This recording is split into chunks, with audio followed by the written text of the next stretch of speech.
U 2018. stradalo je 30 žena u porodičnom nasilju.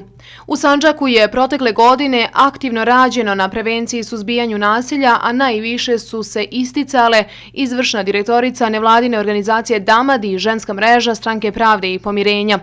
U novoj godini novi ciljevi, i dalje se vrši analiza urađenog i onoga što će tek uslijediti.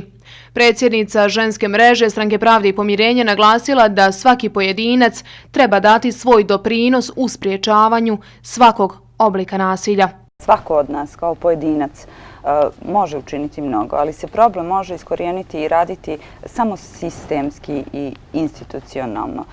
Svakako da svako treba poći od sebe i uraditi ono što je u njegovoj moći, ali da bismo došli do pravih rezultata, iako je i to čak jedan dugotrajan proces, mora se raditi zapravo institucionalno.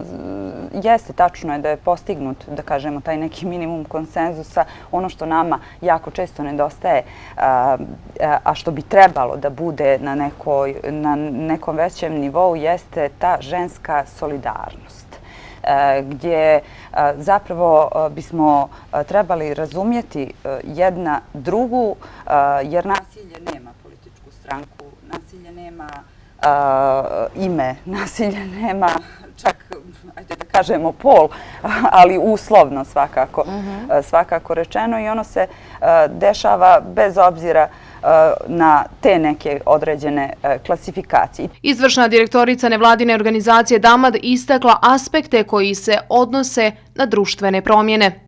Znači, treba nam promjena u procesu vaspitavanja, potpuno promenjeni nastavni sadržaji u procesu obrazovanja koji u svakom segmentu uključuju pouke i konkretne primjere onoga da je nasilje najgora varijanta ljudskog ponašanja i najmanje produktivna za ostvarivanje jasnih i pozitivnih ciljeva, do usklađivanja društvenih politika i represije kad se društvena pravila, norme i zakoni krše ili ne primenjuju. Usvajanjem zakona o spriječavanju nasilja u porodici iz 2016. i izmjenama krivičnog zakonika, Srbija je dobila sveobuhvatan sistem, ali na njemu se i dalje mora raditi. Apel upućen svim građanima da ukoliko primijete bilo koji oblik nasilja, da ga i prijave.